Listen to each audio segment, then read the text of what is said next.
Over the years, I've heard a lot of people talking about soul searching. Yeah, you know what I mean? People say, I need to do some soul searching. And when I hear someone say that, I often think, what are they really doing? And why do they feel like they need to search their soul? Now, it's typically somebody's wanting a change in their life. Maybe they don't like the direction they're heading. Maybe it's been a bad relationship, or maybe it's a career change.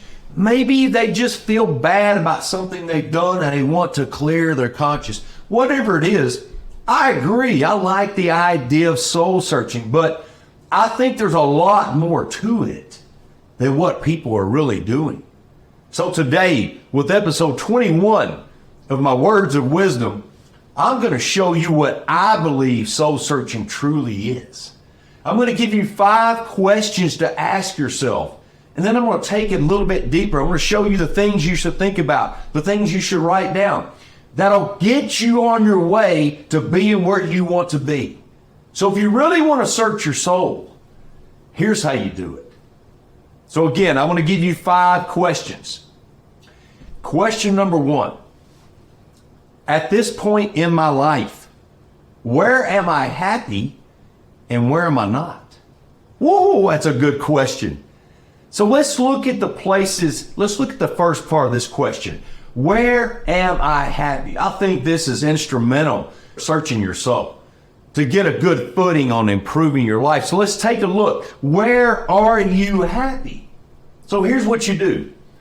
Make a list of the reasons why you are happy. Is it your family, your friends, your health? Is it your career, your finances? Maybe how you feel about yourself? The things you've accomplished in your life? Man, get out the pen and paper and make this list, my friend. Write down individually and specifically, what is it that makes you happy? Why are you happy? Now, once you make that list, here's step number 2. You want to make certain that you have core happiness. Yeah. Core happiness is that place right in the center of your heart. It's the happiness that you protect. It's the happiness that can't really be affected. In other words, you can take some shots. You can experience some sad times in your life. You can get upset and get angry at people. Yes, you can have down days, but there's a core happiness that will always persevere because it's about you. It's you like you. You love you. You are happy with who you are. That's what I mean by core happiness. And this is how you test it. You want to find out if you have core happiness, my friend, here's what you do. That list of things that I had you write, the reasons why you're happy. Ask yourself for each one of those. Are you happy with these things or these people, or are you happy because of them? Yeah, woo, man, we're getting into it now. Look, let's look at that again. Are you happy with people and things, or are you happy because of them? There's a big difference. Yeah. So when you're happy because of people and things, those are the sources of your happiness. Those people and things determine how happy you're going to be. Well, you got a long road, my friend, because what you've done is put your happiness in their hands, in their pocket. You made their lives determine and how they act and how they are around you and the things they do and do not do for you. Those become your happiness. And we're talking about the roller coaster, man, up and down. You don't have any control over that. But when you're happy with people and things instead of because of them, you always maintain the core happiness. And don't get me wrong, people and things can add to your happiness. But when they become the sole source of it, man, it's a rough, long road. And I know you know what I'm talking about. We've all been down that road before. So make sure that core happiness, and I'm talking about, you're going to take some shots. You're going to get angry. You're going to get upset. You're going to get sad. but you maintain that piece of happiness that nobody or nothing can take away from you. Okay? If you do find yourself being happy because of people and things, understand why, okay? And start working on changing that. And you do that by being happy with yourself. And always remember, be happy with people and things, not because of them, okay? Let's move on. We're still at question number 1. Let's move on to where I am not happy. Okay, here we go. Again, we're going to make a list. What are areas of my life where I'm not happy? What are things about me with which I'm not happy? Now, it could be that we're holding on to things from the past. Whoa, man, that's a big one. We do that. We hold on to things. We let them weigh us down. Am I unhappy because I'm holding on to things from my past? Do I have regrets? Whoa, man, I'm telling you, those regrets can weigh you down. The should haves, the wish I would have done this and I shouldn't have done that, and the mistakes I made. Hey, we've all done it. But these are the things that we allow to create an unhappy state of mind for us. Yeah. But we have a choice. Forgive yourself of past mistakes. That means own up to it, acknowledge that you did it, but know that you can be better because you're going to learn from it. And that's another part of it. Learn from your mistakes. My friends, life is about mistakes. It's about having difficulties and doing difficult things. It's also about being really happy and experiencing great things. But when we allow our past to hold on to us, and I'm talking about things from yesterday all the way back to when we were in elementary school, whatever it is, we've got to let those go. We've got to forgive ourselves. Right? And move forward. Learn from our mistakes and move on. Look at those mistakes as an opportunity to improve who you are. That's right. How to become a more confident person. But you've got to work on letting go. And the first step in doing that is making a list of the things where you are unhappy. What are you holding on to?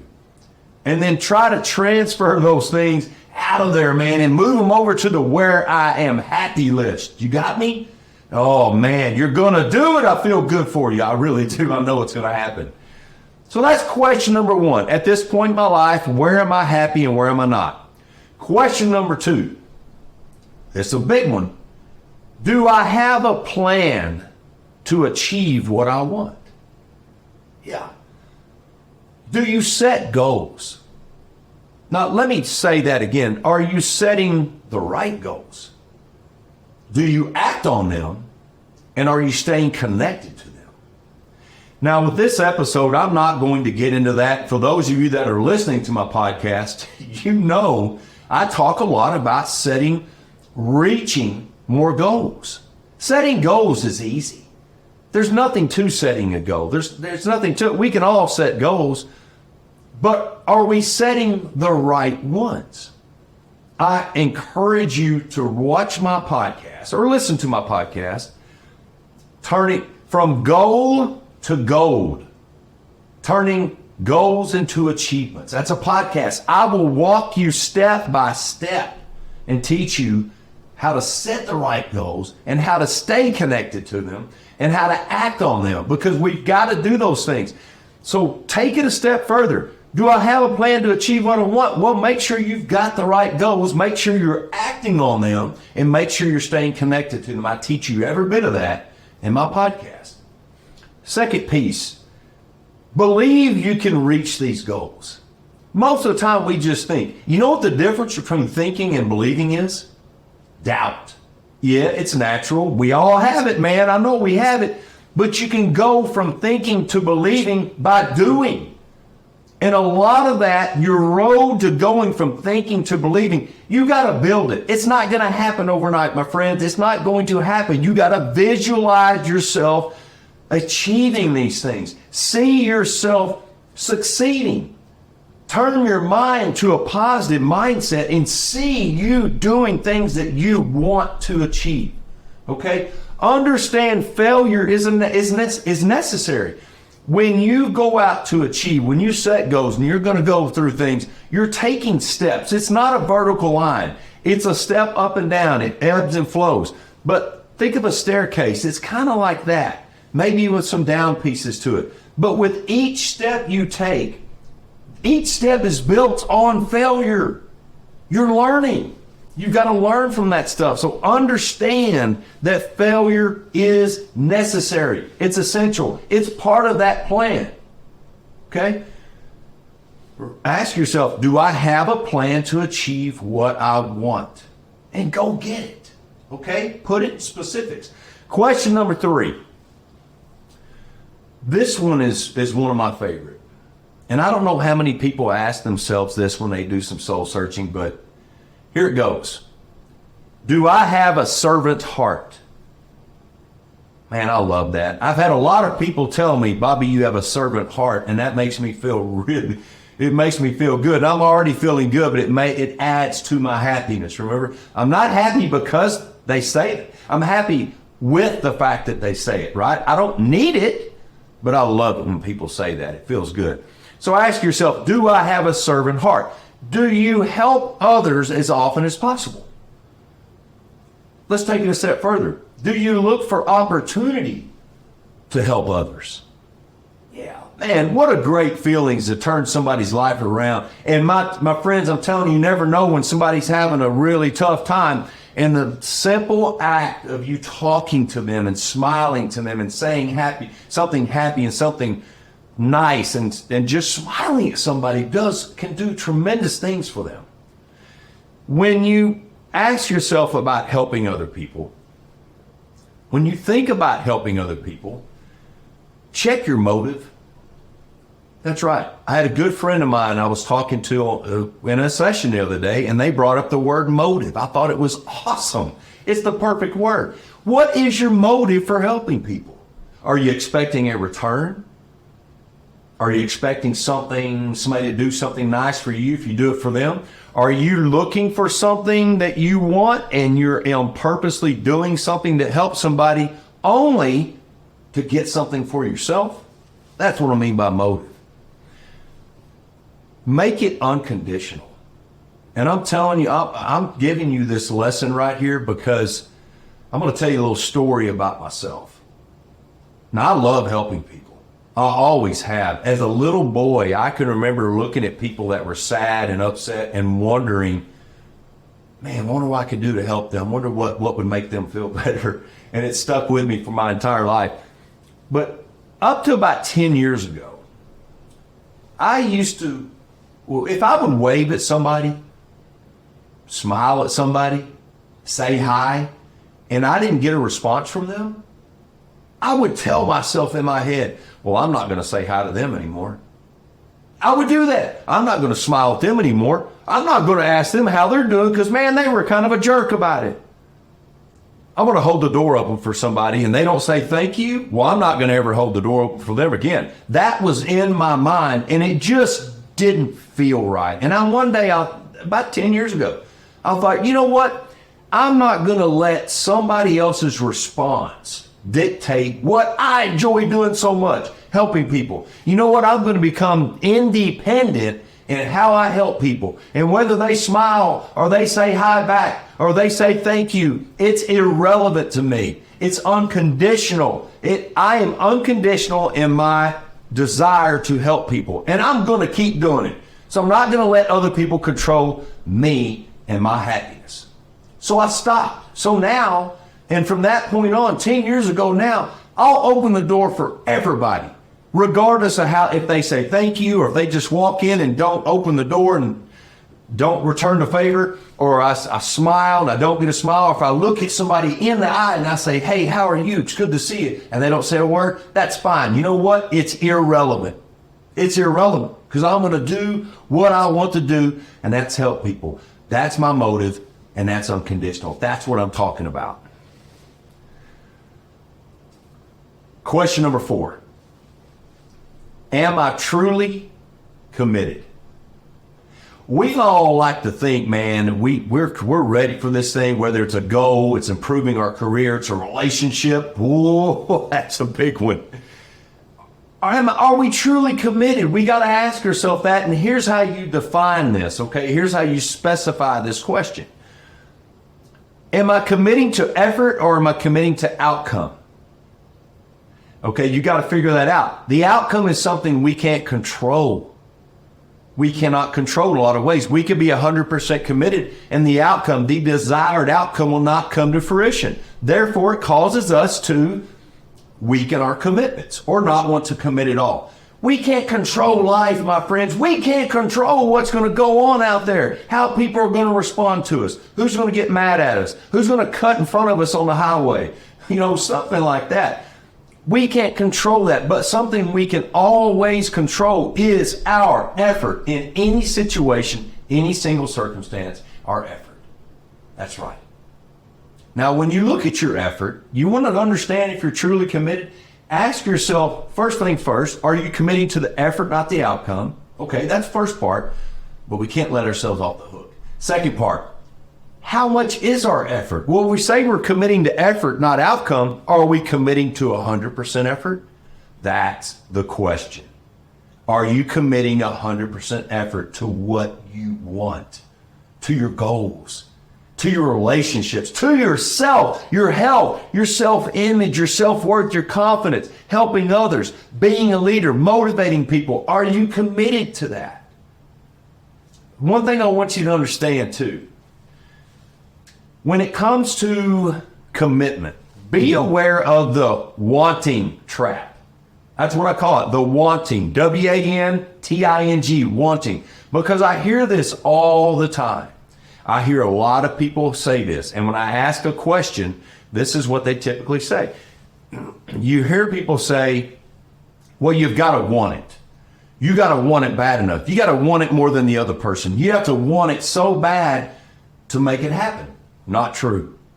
It's just not true. Wanting is emotional. Wanting is an emotion. It's simply an emotion. You could want 100% all day, every week, every year of your life, and it's not going to happen. Why? Because you got to start doing. You got to turn wanting into doing. It's a trap. You're sitting there, oh, I want this relationship to work out so bad. I just know I want it so much it's going to happen. Oh, I want this new job. I want this new raise. I want to get healthier. I want to stop smoking and drinking. I want to start eating healthier. I want to make more money. I want it so bad. I know it's going to happen. No, it's not until you start doing. That's what I call a wanting trap. It doesn't matter how hard you want it. You got to start doing. Let me give you an example. And here's what I meant by the answer I get in a lot of ways. You got identical twins, okay? Same strength, same energy, same potential. Everything is 100% identical. They have equal speed, equal strength, everything, emotions, everything's the same. Now we're going to line them up on the track. They're going to race. They're going to do a 100-yard sprint. Okay? Who wins? Who wins? Are they going to tie? No. Somebody's going to win. Who is it that's going to win? Now, the natural answer and the common answer I always hear is, well, the one that wants it the most. No, wanting is emotional. It's not action. The one that wins the race is the one who puts out the greater effort. Because that's something you're not born with. That's something you can't buy. You got to dig down in that heart, man, and in that soul and put out the effort. That's what I mean by 100% effort. Don't get caught in the wanting trap. The wanting trap. When you're up against it, if you're an athlete, man, I was 6'2", 140 pounds playing linebacker in high school, and I was a starting linebacker, and across from me are guys that outweighed me by 50, 60, 70 pounds, sometimes 80, 90 pounds.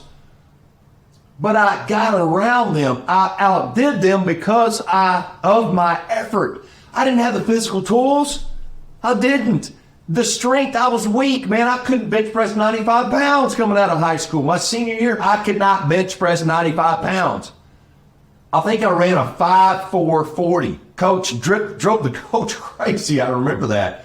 But I ran as hard as I could. But on the football field, I dug down and found more effort to overcome people that had physical abilities I didn't have. They were faster than me. They were stronger than me. But I overcame them because of my effort, which came from my heart. You have that too. You can do that. When you're faced with extraordinary circumstances and you're soul searching, look at your effort.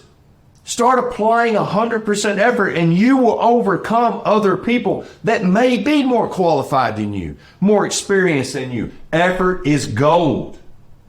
You got me? Tuck that in deep. I'm telling you. One more thing about am I truly committed? Be ready to accept struggle and uncertainty. Not only accept it, but use it. The struggle and uncertainty and sacrifice of commitment is the grandest prize. The achievement of a better you is the bonus, my friend. The more you struggle, the more uncertainty you have, and the more you stick to it and don't quit and give it 100% effort, you're going to win every single time. I guarantee it. Know that when you struggle and you have uncertainty, know that you will face those things. When you soul search and you set out to better yourself and struggle and uncertainty come up upon you, accept it, use it, learn from it, and become stronger because of it. Yeah, I know you will. I know you will. Okay, here's the last question. Question number 5. Am I a leader? Man, we're all leaders in one way or another. We're either leading ourselves or we're leading ourselves and others. We lead ourselves wherever we go. So yes, you are a leader. But are you leading by the proper example? What kind of example are you leading? What are you setting by the way you act and you think? When you talk to someone, what kind of example are you setting? Are you smiling? Are you becoming agitated? Are you getting angry at people easily? The best way to become self-motivated is to lead the way. Show others how to do this. Teach others. When you smile at somebody, you're starting something, you're starting a catalyst. Be the example, be the leader. Show others what your life is about because you truly understand soul searching. You've been through Bobby's 5 questions and man, it turns your life in a different direction, a much better direction. And you're going to live your life by leading like that. If you think you're getting better and you're acting better, make sure, or if you think you're doing better and you're going down that road, make sure your actions represent that as well. Be more understanding with people, right? Remember, hold the door open for people. Let me tell you, that's an example I want to give you really quick because, and it's right, it's with Am I a Leader? It's right up this alley. When I go in places, it doesn't matter if it's a restaurant, it's a bathroom, it's at the gym, it doesn't matter. I turn around, when I walk up to the front door, I turn around and look behind me. If there's somebody within 20 yards of me, I'm going to stand there and wait. And I'm going to open the door for them. I'm going to let them in first. Every single time I do it, every single time I do. There's a gym I go to, and it has 2 sets of doors. It has a door, and it has like a little foyer, and then another door that goes to the gym. So I'll hold the door open for somebody. 90% of the time, when I hold the door open like that, the person walks in front of me, and then they grab the door, and they say, "Let me return the favor." Bam, man, look at what just happened. Versus me just walking in, nobody opened the door for anybody. But instead of me looking behind me and paying attention and having a servant heart, I hold the door open and then they pay it back. And I'm going to tell you, they're going to think about that because I think about it. And you think the probability that they're going to open the door for somebody else that I don't even know later that day. And then that person's going to go, "Well, let me get the door for you." You see how it becomes contagious? Talking about soul searching, man. This is how you do it. Lead the way. That's your 5th question. Am I a leader? Do the little things. Lead by example and make that example something powerful and confident. You got me? I'm going to read a lesson to you. It's book 7, lesson 1. This is my words of wisdom. These are my 7 books of wisdom, man. They're awesome. The title of this book is Transforming Uncertainty into Achievement. You can get these books. You can go to 7booksofwisdom.com and get these books. Have each book, there's 7 books that have 52 quotes and lessons in them. Short 3-minute lessons. Here they are. Look, we're going to start. This is an awesome one here. Again, it's book 7, lesson 1. Here's your quote.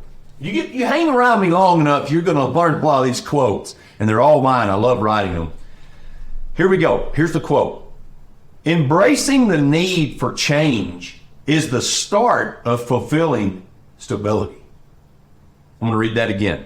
Embracing the need for change is the start of fulfilling stability. Here's the reality. There's no doubt most changes can be challenging, especially when we feel there's no need for it. The old saying, if it works, don't fix it, comes to mind. And although it's a good saying, there's another side to it of which we need to be aware. At different points in our lives, we're good at convincing ourselves that everything is okay when deep down we know it isn't. This is where we should be subjective, because when it comes to self-improvement, being honest and self-reflection is not only challenging, it's essential. We all need change to establish stability in our lives, and if we stop or refuse to change, we begin to become unstable and our growth stalls. That's what I mean by that quote. Now here's your plan. Honesty and self-reflection are the keys to embracing change. So do your best to open up. Think of one thing or one area of your life you would like to change. Pick one for now, just one. It can be your attitude, self-image, career, finances, health, social life, or anything else you want to change. Once you've made your pick, give detailed thought as to why you want to make that change. After that, think about the benefits you gain by making it. Because that's the plan. Now here's the action. Remember what I said. To go from wanting to having, you got to start doing. Well, this is the doing. Here's your action. And I want you to do this. I want you to do this today, right now. At some point today, write one thing you want to change, one reason you want to change it, and how it benefits you. Once you do this, change for better is on the way. This is all written for you in these books. Each book has a place for you to write it down and a whole page of notes for you to keep your own journal. Yeah, it's all in one. So one thing I want to change about my life is whatever you want it to be. One big reason I want to make this change is, and then lastly, by making this change, my life will benefit from it because. Yeah. Like I said, soul searching is typically, when someone's saying they're going to do some soul searching, they're typically wanting change. Change for the better. They're in a rut. They want to feel better about themselves. This lesson in my book 7 helps you start down that road. And then when you do some soul searching, which I think we all want to do, whether we're in a bad place or not, even when things are as good as they can be, we still need to do some soul searching and ask yourself those questions. Question number 1, at this point in my life, where am I happy and where am I not? Make a list about the things where you are happy and the things where you're not happy. Ask yourself, do I have a plan to achieve what I want? Do I have goals? Are they the right ones? Am I acting on them? And am I staying connected to them? You want to ask yourself the third question, do I have a servant heart? Do I help others? Do I devote a part of my day to somebody other than myself? Do I look for people to help? Do I look for opportunities to help people? And what is my motive when I do it? Is it unconditional? Am I going to help people no matter what happens after I do it? Do I expect something in return? I hope not. But that's what you want out of that. Question number 4, am I truly committed? Am I committed to the effort instead of the outcome? And is it 100%? Am I falling into the wanting trap? Yeah. Do I accept the struggle and uncertainty of commitment? And then question number 5, am I a leader? Am I leading by example? Yes, you are, but what kind of example are you setting? Are you a leader of others? Do you want to help people have a better life unconditionally? Are you teaching others? Hold that door open, man. Smile at people. Do stuff. Pick up trash when you see it, even if it's not your business or not your house. Leave things better than when you left. You're going to build a powerful person by doing that. Look, follow me where I'm leading you, my friend.